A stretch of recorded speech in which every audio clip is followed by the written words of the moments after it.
नमस्कार भाई सभी को। आपका अपने YouTube चैनल राकेश विजन पर एक बार फिर से स्वागत है। और आज से हम पॉलिटी को स्टार्ट कर रहे हैं। इसका पहला चैप्टर है संविधान। संविधान क्या है? तो फर्स्ट टॉपिक है संविधान क्या है। संविधान नियमों उपनियमों का ऐसा लिखित दस्तावेज होता है जिसके अनुसार सरकार का संचालन किया जा सकता है। यह नियमों उपनियमों का एक ऐसा लिखित दस्तावेज होता है जिसके अनुसार सरकार का संचालन किया जाता है। यह देश की राजनीतिक व्यवस्था का बुनियादी ढांचा निर्धारित करता है और संविधान राज्य की विधायिका और उसकी कार्यपालिका, न्यायपालिका, इनकी स्थापना, उनकी शक्तियों तथा दायित्वों का सीमांकन एवं जनता तथा राज्य के मध्य संबंधों का विनियमन करता है। प्रत्येक संविधान उस देश के आदर्शों, उद्देश्यों व मूल्यों का दर्पण होता है। संवैधानिक विधि देश की सर्वोच्च विधि होती है तथा सभी अन्य विधियाँ इसी पर आधारित होती है। संवैधानिक जो किसी भी देश की संवैधानिक जो विधि है वह देश की सबसे ऊंची विधि होती है तथा सभी अन्य विधियाँ इसी पर आधारित होती है। और संविधान एक जड़ दस्तावेज नहीं होता बल्कि यह निरंतर पनपता रहता है और वर्षों से चली आ रही परंपराएं भी देश के शासन में महत्वपूर्ण भूमिका अदा करती है। नेक्स्ट है संविधान का क्या महत्व है। संविधान यह सुनिश्चित करता है कि कानून कौन बनाएगा। यह समाज में शक्ति के मूल वितरण को स्पष्ट करता है। यह समाज में निर्णय लेने की शक्ति किसके पास होगी तथा सरकार का निर्माण कैसे होगा निर्धारित करता है। नेक्स्ट है यह समाज की आकांक्षाओं एवं लक्ष्यों को अभिव्यक्त करता है एवं न्यायपूर्ण समाज की स्थापना हेतु उच्च परिस्थितियों के निर्माण को सुनिश्चित भी करता है। यह समाज को बुनियादी पहचान प्रदान करता है। संविधान राज्य व्यवस्था के तीन प्रमुख अंगों कार्यपालिका, विधायिका एवं न्यायपालिका की स्थापना करता है। इन तीन अंगों की संविधान स्थापना करता है, कार्यपालिका के, विधायिका और न्यायपालिका, तथा उनकी शक्तियों एवं अधिकारों को परिभाषित करता है। इनकी शक्तियों को और इनके अधिकारों को परिभाषित करता है। यह राज्य के अंगों के अधिकार को मर्यादित कर उन्हें निरंकुश एवं तानाशाह होने से रोकता है। संविधान एक आईना है जिसमें उस देश के भूत, वर्तमान और भविष्य की झलक मिलती है। संविधान और राज्य व्यवस्था के अनेक उपादान ब्रिटिश शासन से ग्रहण किए गए हैं। ब्रिटिशों द्वारा समय समय पर लाए गए अधिनियमों ने भारतीय सरकार और प्रशासन की विधिक रूपरेखा ढांचे को तैयार किया है। नेक्स्ट है संवैधानिक विकास के कारण। भारत का संवैधानिक विकास, इसके दो कारण हैं। ब्रिटिश ईस्ट इंडिया कंपनी के अंतर्गत पारित अधिनियम थे अधिनियमों द्वारा और ब्रिटिश ताज के अंतर्गत पारित नियमों द्वारा। ब्रिटिश ईस्ट इंडिया कंपनी के अंतर्गत पारित अधिनियम जिसे हम रेगुलेटिंग एक्ट कहते हैं 1773 ईस्वी का। इस अधिनियम के द्वारा भारत में कंपनी के शासन हेतु पहली एक लिखित संविधान प्रस्तुत किया गया था। इस अधिनियम के द्वारा भारत में कंपनी के शासन हेतु ये पहली बार एक लिखित संविधान प्रस्तुत किया गया था हमारे देश में। और भारतीय संवैधानिक इतिहास में इसका विशेष महत्व यह है कि इसके द्वारा भारत में कंपनी के प्रशासन पर ब्रिटिश संसदीय नियंत्रण की शुरुआत हुई है। और इस अधिनियम के प्रमुख प्रावधान इस प्रकार है। फर्स्ट है बम्बई तथा मद्रास प्रेसिडेंसी को कलकत्ता प्रेसिडेंसी के अधीन कर दिया गया था। कलकत्ता प्रेसिडेंसी में गवर्नर जनरल व 4 सदस्यों वाली परिषद के नियंत्रण में सरकार की स्थापना की गई और कलकत्ता में एक सुप्रीम कोर्ट की स्थापना जो 1774 में की गई, जिसके अंतर्गत बंगाल, बिहार और उड़ीसा भी शामिल थे। सर एलिजा इम्फे को इसका प्रथम मुख्य न्यायाधीश नियुक्त किया गया था तथा चैम्बर्स, लिमेस्टर एवं हाइड की अन्य न्यायाधीश नियुक्त किया गया था। भारत के सचिव की पूर्व अनुमति पर गवर्नर जनरल तथा उसकी परिषद को कानून बनाने का अधिकार प्रदान किया गया। अब बंगाल के गवर्नर को 3 प्रेसिडेंसियों का गवर्नर कहा गया था। तीनों प्रेसिडेंसियों का गवर्नर जनरल को कहा गया था। इस एक्ट के तहत बनने वाले बंगाल के प्रथम गवर्नर जनरल लॉर्ड वॉरेन ओस्टंगस थे और इस एक्ट के तहत कंपनी के कर्मचारियों को निजी व्यापार व भारतीय लोगों से उपहार या रिश्वत लेने को प्रतिबंधित कर दिया गया था। कंपनी पर ब्रिटिश कोर्ट ऑफ डायरेक्टर्स का नियंत्रण बढ़ गया और अब भारत में इसके राजस्व, नागरिक और सैन्य मामलों की जानकारी ब्रिटिश सरकार को देना आवश्यक कर दिया था। व्यापार की सभी सूचनाएं क्राउन को देना सुनिश्चित किया गया था। नेक्स्ट है एक्ट ऑफ सेटलमेंट जो 1781 का है। रेगुलेटिंग एक्ट की कमियों को दूर करने के उद्देश्य से यह एक्ट लाया गया था और इसके तहत कलकत्ता की सरकार को बंगाल, बिहार और उड़ीसा के लिए भी विधि निर्माण की शक्ति प्रदान की गई थी। इस अधिनियम का प्रमुख प्रावधान गवर्नर जनरल की परिषद तथा सर्वोच्च न्यायालय के बीच के संबंधों का सीमांकन करना था। इस अधिनियम का जो प्रमुख प्रावधान था ये क्या था? गवर्नर जनरल की परिषद और सर्वोच्च न्यायालय के बीच जो संबंध है उनकी सीमांकन करना था। इस अधिनियम द्वारा सर्वोच्च न्यायालय पर यह रोक लगा दी गई कि वह कंपनी के कर्मचारियों के विरुद्ध कार्रवाई नहीं कर सकता है जो उन्होंने एक सरकारी अधिकारी की हैसियत से की हो, अर्थात कंपनी के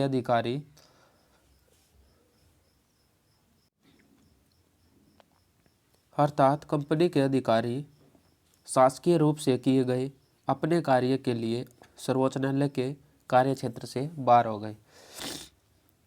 न्यायालय की अपनी आज्ञाएं तथा आदेश लागू करते समय सरकार को कानून बनाने तथा उसका क्रियान्वयन करते समय भारत के सामाजिक धार्मिक रीति रिवाजों का सम्मान करने का निर्देश दिया गया था।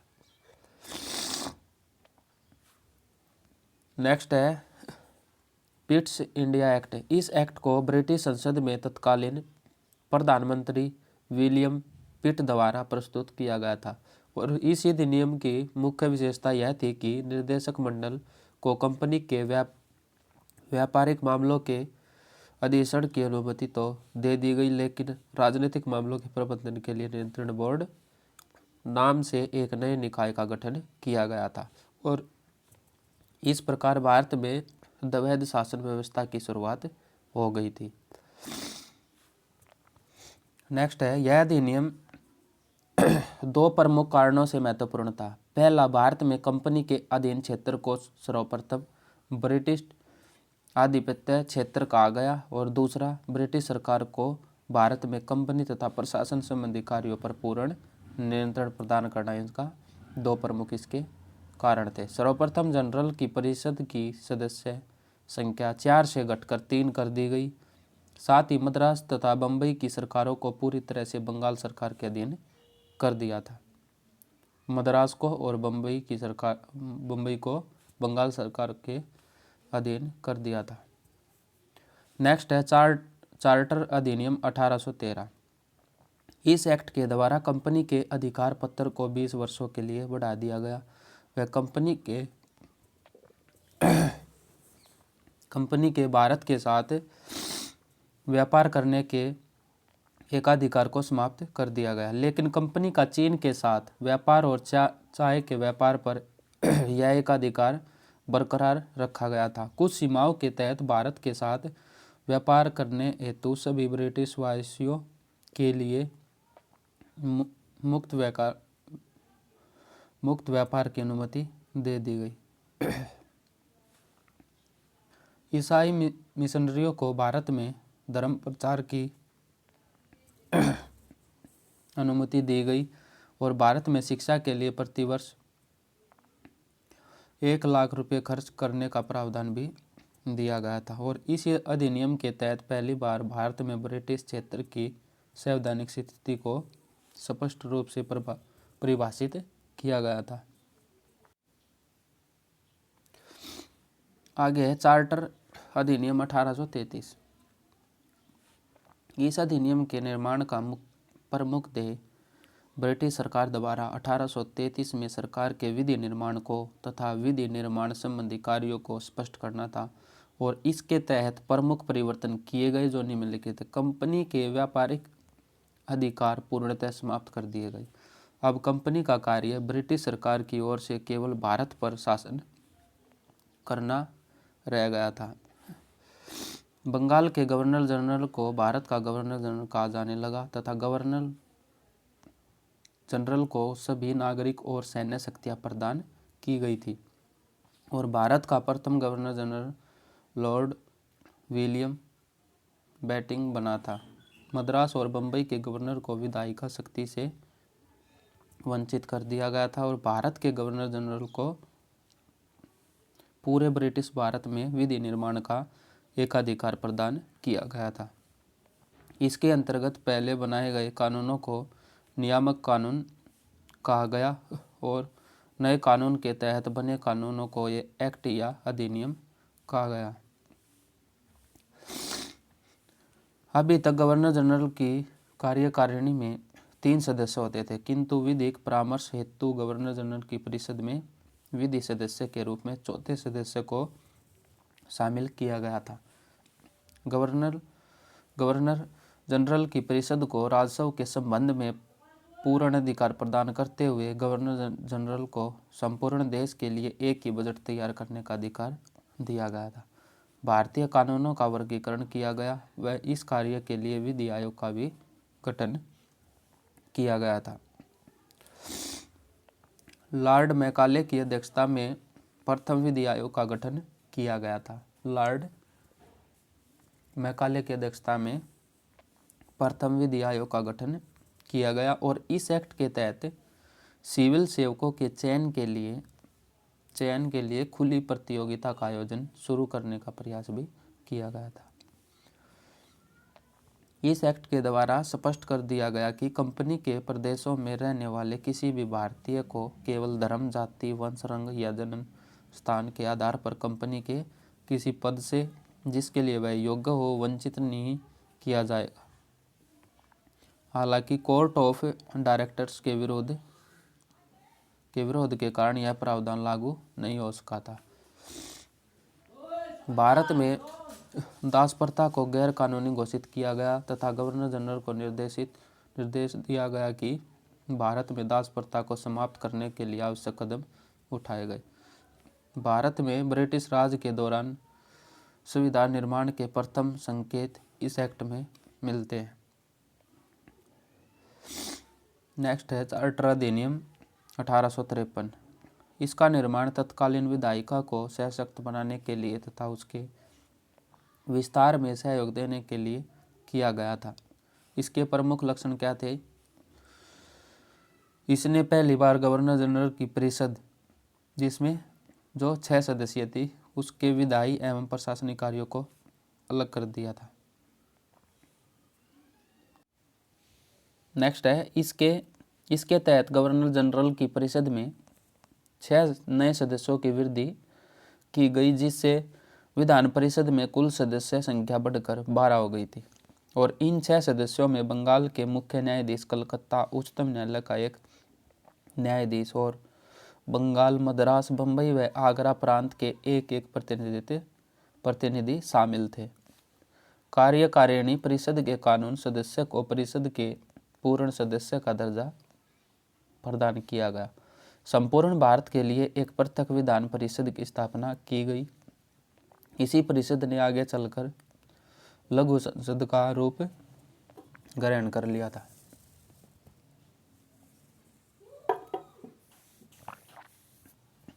इसके निर्देशक मंडल के सदस्यों की संख्या 24 से घटाकर 18 कर दी थी।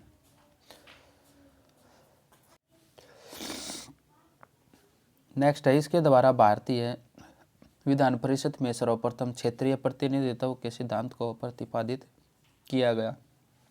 इस अधिनियम के द्वारा प्रमुख सरकारी सेवाओं में नामजदगी का सिद्धांत समाप्त कर कंपनी के महत्वपूर्ण पदों को प्रतियोगी परीक्षाओं के माध्यम से भरने की व्यवस्था की गई और पहली बार सिविल सेवाओं में भारतीयों को शामिल करने का प्रावधान किया गया था।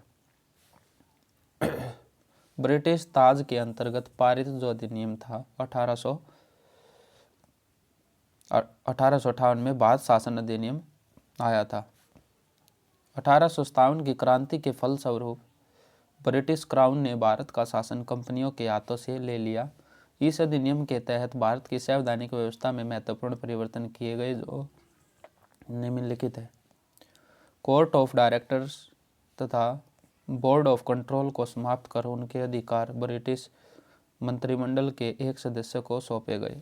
ब्रिटिश मंत्रिमंडल के उस सदस्य को भारत राजस्व सचिव का पद प्रदान किया गया था और भारत राज्य सचिव की सहायता के लिए एक 15 सदस्यीय भारत परिषद का गठन किया गया, जिसके सदस्यों को वेतन भारतीय राजस्व से दिया जाने लगा था। इस अधिनियम के तहत यह भी व्यवस्था की गई थी कि इन सदस्यों में से कम आधे सदस्य हो जो भारत में 10 वर्ष तक सेवा दे चुके हो और नियुक्ति के समय उन्हें भारत में आए अधिक से अधिक 10 वर्ष हो गए हो। भारतीय मामलों पर ब्रिटिश संसद का सीधा नियंत्रण स्थापित हो गया और मुगल सम्राट के पद को समाप्त कर दिया गया था। भारत का राज्य सचिव अपने कार्यों के लिए ब्रिटिश संसद के प्रति उत्तरदायी होता था। भारत के गवर्नर जनरल को वायसराय की उपाधि दी गई तथा वह क्राउन का सीधा प्रतिनिधि बन गया और भारत का प्रथम वायसराय लॉर्ड कैनिंग बना था। गवर्नर जनरल को दी वायसराय ऑफ इंडिया का पदनाम भी दिया गया। वह प्रतिवर्ष भारत की नैतिक एवं आर्थिक प्रगति की रिपोर्ट ब्रिटिश संसद के समक्ष प्रस्तुत करता था। नेक्स्ट, भारतीय परिषद अधिनियम 1861।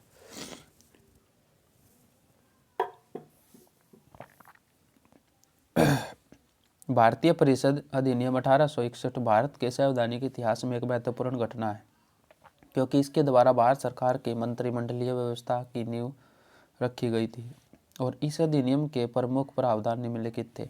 इस अधिनियम द्वारा कार्य परिषद के सदस्यों की संख्या 4 से बढ़कर 5 कर दी गई। इनमें 3 सदस्य प्रशासनिक सेवा के होते थे, जिनको भारत में रहने का 10 वर्ष का अनुभव होना आवश्यक था और शेष 2 सदस्यों में से एक को 5 वर्ष विधि संबंधी अनुभव प्राप्त होना आवश्यक था। वायसराय की विधान परिषद में न्यूनतम 6 और अधिकतम 12 अतिरिक्त मनोनीत सदस्यों का प्रावधान किया गया था।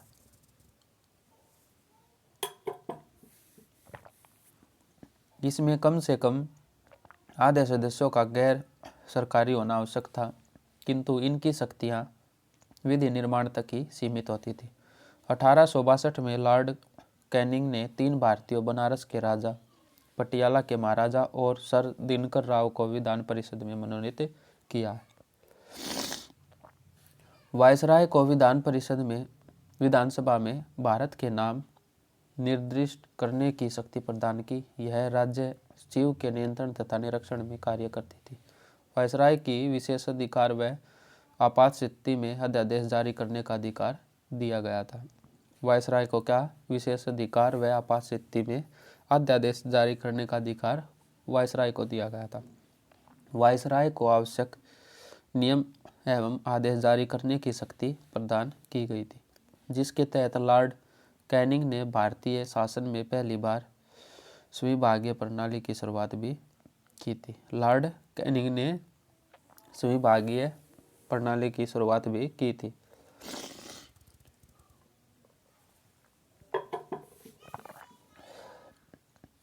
नेक्स्ट है, इस अधिनियम ने बम्बई और मद्रास प्रेसिडेंसियों को कानून बनाने की शक्ति वापस देकर विकेंद्रीकरण की प्रक्रिया शुरू की थी। आगे है भारतीय परिषद अधिनियम। इस अधिनियम द्वारा केंद्रीय तथा प्रांतीय विधान परिषदों की सदस्य को बढ़ा दिया गया और केंद्रीय विधान परिषद के संदर्भ में न्यूनतम 10 तथा अधिकतम 16 अतिरिक्त सदस्य निर्धारित किए गए। गवर्नर जनरल को उनको नामांकित करने के नियम बनाने का प्राधिकार प्राप्त था और परिषद के भारतीय सदस्यों को वार्षिक बजट पर बहस करने और सरकार से प्रश्न पूछने का अधिकार भी दिया गया। लेकिन परिषद के अध्यक्ष को भारतीय सदस्यों द्वारा पूछे गए किसी भी प्रश्न को स्वीकृत या अस्वीकृत करने का अधिकार प्राप्त था। केंद्रीय एवं प्रांतीय विधान परिषदों में गैर सरकारी सदस्यों की नियुक्ति के अप्रत्यक्ष एवं सीमित चुनावी प्रावधान किए गए। हालांकि 1852 के अधिनियम में चुनाव शब्द का प्रयोग नहीं हुआ था। भारतीय परिषद अधिनियम 1852 भारतीय राष्ट्रीय कांग्रेस के 1889 से 1891 तक के अधिवेशनों में स्वीकार किए गए प्रस्तावों से प्रभावित होकर पारित किया गया था। भारतीय परिषद अधिनियम जिसे मार्ले मिंटो सुधार 1909 कहते हैं। इस अधिनियम द्वारा परिषदों व उनके कार्य क्षेत्रों का अधिक विस्तार किया गया और उन्हें प्रतिनिधित्व एवं प्रभावी बनाने के लिए उपाय किए गए।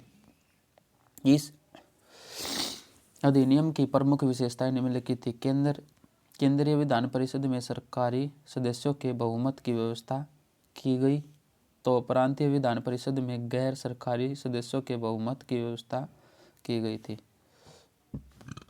सत्येंद्र प्रसाद सिन्हा वायसराय की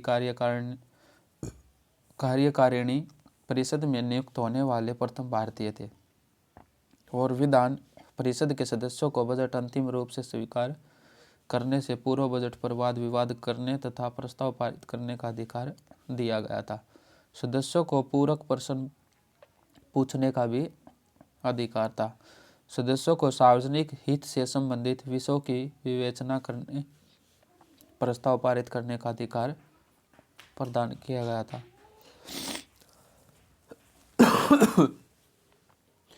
इसके तहत जाति, वर्ग, धर्म आदि के आधार पर पृथक निर्वाचन प्रणाली अपनाई गई, जिसमें presidency, corporation, chamber of commerce तथा जमींदारों को पृथक प्रतिनिधित्व दिया गया था।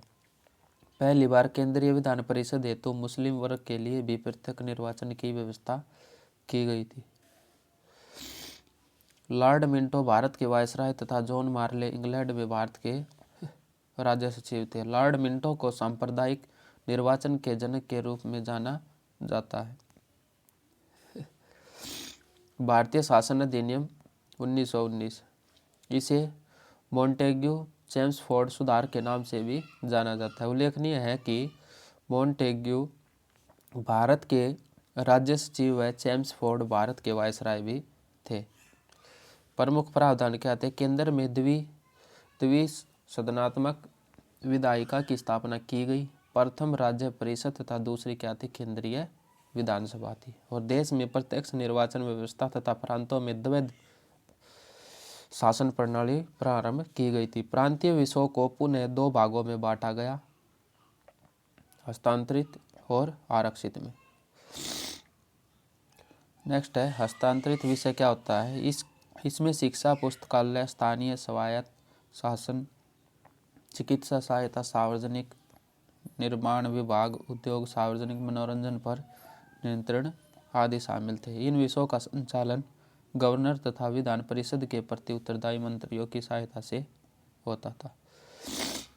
नेक्स्ट आरक्षित विषय रक्षा, विदेश मामले, वित्त, भूमि कर और अकाल सहायता, न्याय, पुलिस, पेंशन, छापा खाना, समाचार पत्र, सिंचाई, जलमार्ग, कारखाना, बिजली, गैस, श्रमिक कल्याण, औद्योगिक विवाद, मोटर गाड़ियाँ, छोटे बंदरगाह एवं सार्वजनिक सेवाएं आदि।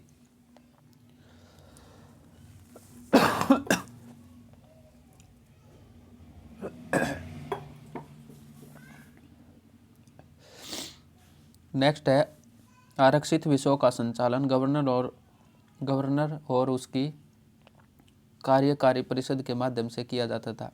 विधान परिषद में 3 प्रकार के सदस्यों की व्यवस्था थी। फर्स्ट है निर्वाचित, मनोनीत, सरकारी, मनोनीत, गैर सरकारी। ये विधान परिषद में 3 सदस्यों की संख्या थी।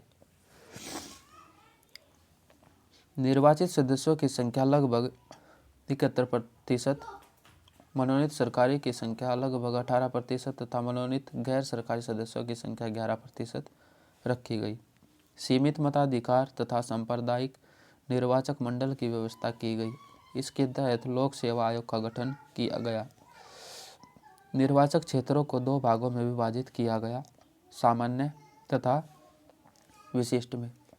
सामान्य वर्ग में हिंदू, मुस्लिम, ईसाई, आंग्ल भारतीय, सिख आदि, जबकि विशिष्ट वर्ग में भूस्वामी, विश्वविद्यालयों, व्यापार मंडलों आदि का प्रतिनिधित्व निर्धारित किया गया था।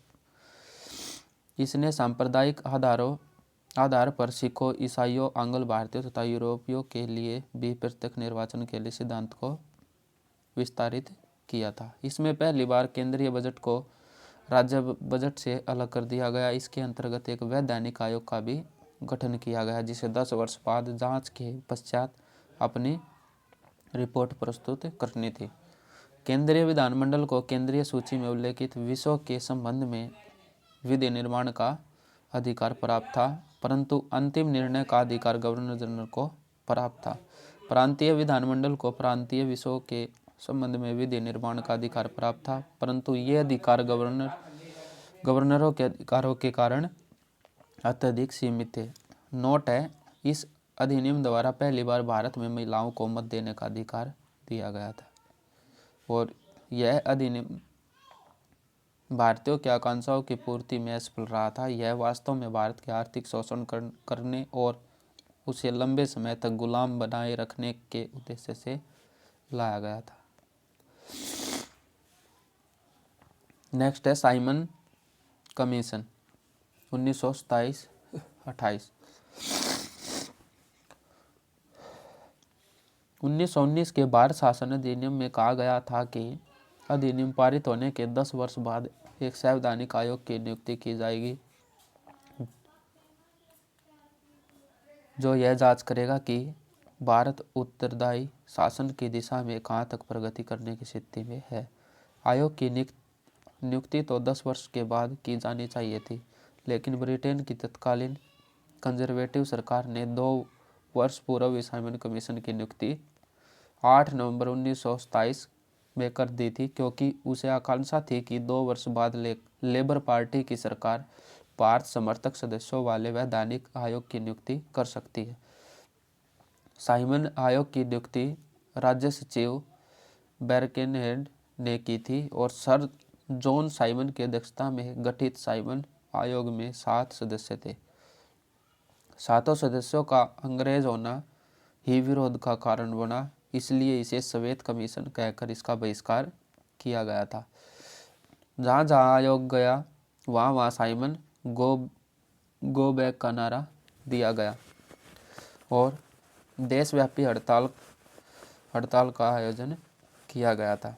1928-29 के बीच कमीशन ने भारत की 2 बार यात्रा की थी। आयोग ने मई 1930 में अपनी रिपोर्ट प्रस्तुत कर दी, जिस पर लंदन में आयोजित गोलमेज सम्मेलन में विचार होना था। नेक्स्ट है भारत शासन अधिनियम 1935। 1930-32 में लंदन में हुए 3 गोलमेज सम्मेलनों में संवैधानिक सुधारों से संबंधित संस्तुतियों के फलस्वरूप इस अधिनियम का निर्माण किया गया। इसकी प्रमुख विशेषता निम्नलिखित है। भारत में सर्वप्रथम संघीय शासन प्रणाली की नींव रखी गई। संघ की 2 इकाइयाँ थी, ब्रिटिश भारतीय प्रांत तथा देशी रियासतें। केंद्र में द्वैध शासन की स्थापना, अर्थात केंद्र तथा राज्य के मध्य शक्तियों का विभाजन किया गया। इसमें 3 सूचियों के अंतर्गत थे संघ सूची, प्रांत और समवर्ती सूची। संघ सूची में 59 विषय, प्रांत में 54 और समवर्ती में 36 विषय शामिल किए गए। अवशिष्ट शक्तियाँ गवर्नर जनरल में निहित थी। और जो संघ सूची में क्या क्या था, विदेशी कार्य थे, मुद्रा, नौसेवा, थल सेना, वायु सेना, जनगणना जैसे विषय थे। प्रांतीय में पुलिस थे, प्रांतीय लोक सेवा और शिक्षा थी। समवर्ती सूची में दंड, विधि और प्रक्रिया, सिविल प्रक्रिया, विवाह विच्छेद आदि सम्मिलित थे। प्रांतों में द्वैध शासन को समाप्त कर दिया गया तथा प्रांतीय स्वायत्तता का प्रावधान किया गया। इसके तहत 1937 में संघीय न्यायालय की स्थापना भी की गई थी और इस अधिनियम द्वारा भारत परिषद को समाप्त कर दिया गया एवं विवादों के निपटारे के लिए संघीय न्यायालय की स्थापना भी की गई, जो अंतिम न्यायालय नहीं था। अंतिम अपीलीय न्यायालय प्रीवी काउंसिल था। नेक्स्ट है बर्मा, जो वर्तमान म्यांमार है, को भारत से 1937 में अलग कर दिया गया था और प्रांतीय विधानमंडलों का विस्तार किया गया। प्रांतों में 11 में से 6 विधानमंडलों में 2 सदनों की व्यवस्था की गई थी। इसमें 6 प्रांत थे, असम, बंगाल, बिहार, बम्बई, मद्रास और संयुक्त प्रांत। इसके अंतर्गत मुद्रा और साख पर नियंत्रण के लिए भारतीय रिजर्व बैंक की स्थापना भी की गई। इसलिए दलित जातियों, महिलाओं और मजदूर वर्ग के लिए अलग से निर्वाचन की व्यवस्था की थी। मताधिकार का विकास हुआ। लगभग 10% जनसंख्या को मत का अधिकार प्राप्त हुआ था। इसने न केवल फेडरल लोक सेवा आयोग की स्थापना की बल्कि प्रांतीय सेवा आयोग और 2 या 2 से अधिक राज्यों के लिए संयुक्त सेवा आयोग की भी स्थापना की।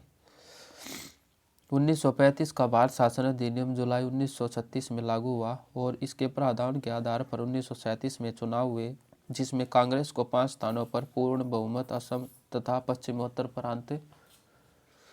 प्रांत में कांग्रेस की मिलीजुली सरकार, पंजाब में यूनियनिस्ट पार्टी, बंगाल में कृषक प्रजा पार्टी और सिंध में मुस्लिम लीग की सरकार बनी थी। नेक्स्ट है Cripps mission 1942। Cripps mission sir Stafford Cripps के नेतृत्व में ब्रिटिश सरकार द्वारा भेजा गया था, जिसका उद्देश्य द्वितीय विश्व युद्ध के समय अपने लिए भारत का पूर्ण सहयोग प्राप्त करना था। चर्चिल ने 11 मार्च 1942 को क्रिप्स मिशन की घोषणा की और 22 मार्च 1942 को क्रिप्स मिशन भारत पहुंचाया था। क्रिप्स की मुख्य विशेषताएं क्या थी?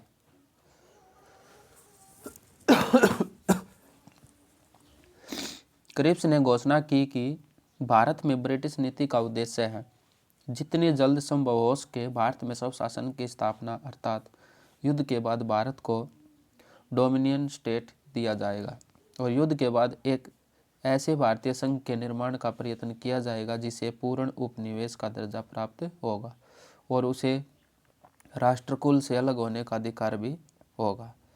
और युद्ध के बाद एक संविधान निर्मात्री सभा का गठन किया जाएगा, जिसमें ब्रिटिश प्रांतों के चुने हुए प्रतिनिधित्व तथा देशी रियासतों के प्रतिनिधित्व भी शामिल होंगे। संविधान सभा द्वारा निर्मित किए गए संविधान को सरकार 2 शर्तों पर ही लागू कर सकेगी। पहली शर्त, जो प्रांत इससे सहमत नहीं होंगे वे इसे अस्वीकार कर पूर्वतः स्थिति में रह सकते हैं या फिर वे पूर्णतः स्वतंत्र रहना चाहते हैं, तब भी ब्रिटिश सरकार को कोई आपत्ति नहीं है। पाकिस्तान की मांग के लिए इस व्यवस्था के तहत गुंजाइश बनाई गई। भारतीय संविधान सभा तथा ब्रिटिश सरकार के मध्य अल्पसंख्यकों के हितों को लेकर एक समझौता होगा। युद्ध के दौरान ब्रिटिश वायसराय की एक नई कार्यकारी परिषद का गठन किया जाएगा, जिसमें भारतीय जनता के प्रमुख वर्गों के प्रतिनिधित्व भी शामिल होंगे। लेकिन रक्षा मंत्रालय ब्रिटिश नेतृत्व के पास होगा। अंततः क्रिप्स की भारतीय नेताओं से बातचीत असफल हो गई, क्योंकि इसमें पूर्ण स्वाधीनता की जगह डोमिनियन स्टेट संविधान सभा में रियासतों के शासकों द्वारा नामांकित लोगों की मौजूदगी तथा भारत के संभावित विभाजन पर कड़ी आपत्ति थी। कैबिनेट मिशन है 1946। भारत की राजनीतिक समस्या के समाधान के लिए ब्रिटिश सरकार ने एक कैबिनेट मिशन भारत भेजा था और इस मिशन में ब्रिटिश मंत्रिमंडल के 3 सदस्य थे, Lord Pethick Lawrence, sir Stafford Cripps और एवी अलेक्जेंडर। मिशन की मुख्य बातें क्या थी? ब्रिटिश भारत और देशी रियासतों को मिलाकर एक भारतीय संघ का गठन किया जाएगा। विदेश, रक्षा और संचार विभाग संघ के अधीन होंगे और संघ को इसके लिए धन एकत्रित करने का अधिकार भी होगा। संघ की अपनी कार्यपालिका और विधायिका होगी, जिसमें ब्रिटिश भारत का तथा देशी रियासतों के प्रति शामिल होंगे। नेक्स्ट है भारतीय स्वतंत्रता अधिनियम 1947। इस अधिनियम द्वारा माउंटबेटन योजना को वैधानिक रूप दिया गया। इसके अंतर्गत जो प्रमुख बातें थी, 15 अगस्त 1947 ईस्वी को भारत एवं पाकिस्तान नामक 2 अधिराज्य बना दिए गए। कब बनाए? 15 अगस्त 1947। और ब्रिटिश सरकार उनको सत्ता सौंप देगी। सत्ता का उत्तरदायित्व तो दोनों अधिराज्यों की संविधान सभा को सौंपा जाएगा। प्रत्येक अधिराज्य में गवर्नर जनरल होगा, जिसकी नियुक्ति इंग्लैंड का सम्राट करेगा। और नए संविधान का निर्माण होने तक दोनों राज्यों का प्रशासन भारत शासन अधिनियम 1935 के अनुसार चलाया जाएगा। भारत सचिव का पद समाप्त करके उसके स्थान पर राष्ट्रमंडल के सचिव की नियुक्ति की जाएगी। देशी रियासतों पर ब्रिटेन की संप्रभुता का अंत कर दिया गया। उनको भारत या पाकिस्तान किसी भी अधिराज्य में सम्मिलित होने और अपने प्रभावी संबंधों का निश्चय करने की स्वतंत्रता प्रदान की गई। नेक्स्ट है Balkan plan, Dickie Bird plan या इस्मा प्लान 1947। माउंटबेटन ने भारत की आज़ादी के लिए डिक्की बर्ड प्लान तैयार किया गया। यह योजना जनरल सर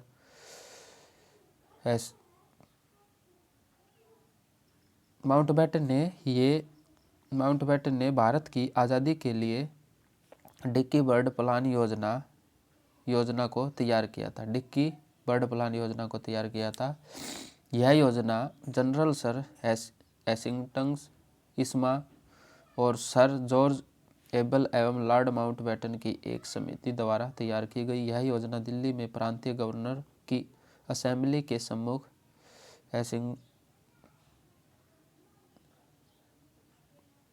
हेस्टिंग्स इस्मा द्वारा प्रस्तुत की गई और इसलिए इसे इस्मा योजना भी कहा जाता है।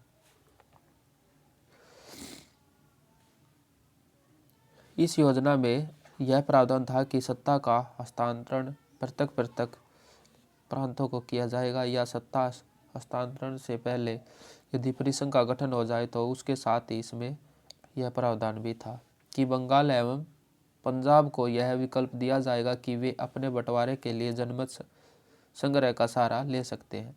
इस प्रकार देशी रियासतों के साथ विभिन्न समूहों को यह छूट होगी कि वे भारत में सम्मिलित होना चाहते हैं या पाकिस्तान में, या फिर अपना स्वतंत्र अस्तित्व बनाए रखना चाहते हैं।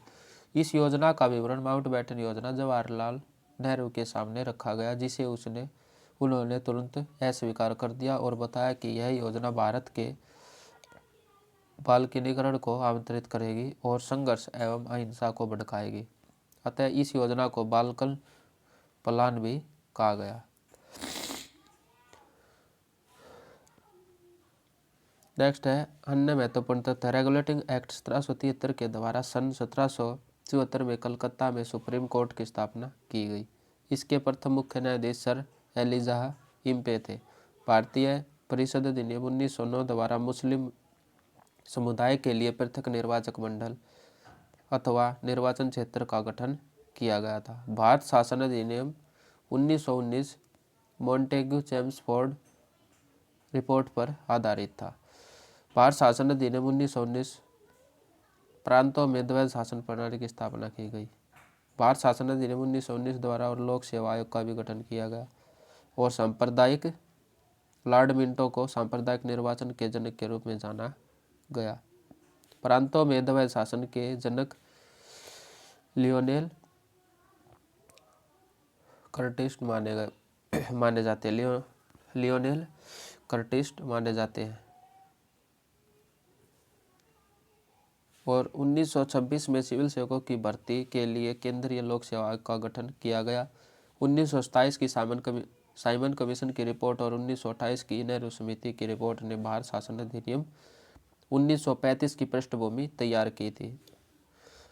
और 1935 द्वारा भारत में संघीय शासन प्रणाली प्रारंभ हुई थी। भारत शासन अधिनियम 1935 द्वारा केंद्र में द्वैध शासन प्रणाली की स्थापना की गई थी। भारत में संघीय न्यायालय की स्थापना वर्ष 1937 में भारत शासन अधिनियम 1935 के तहत की गई थी। वायसराय लॉर्ड माउंटबेटन ने भारत के सभी राजनीतिक दलों से विचार विमर्श के पश्चात 3 जून 1947 को भारत के विभाजन की योजना की, जिसे माउंटबेटन योजना कहा गया। 18 जुलाई 1947 को ब्रिटिश संसद द्वारा भारतीय स्वतंत्रता अधिनियम पारित किया गया। और 14-15 अगस्त 1947 की मध्यरात्रि को भारत में ब्रिटिश शासन की समाप्ति हो गई थी। समस्त शक्तियाँ 2 नए स्वतंत्र डोमिनियन भारत और पाकिस्तान को हस्तांतरित कर दी गई। लॉर्ड माउंटबेटन नए डोमिनियन भारत के प्रथम गवर्नर जनरल बन गए थे। लॉर्ड माउंटबेटन ने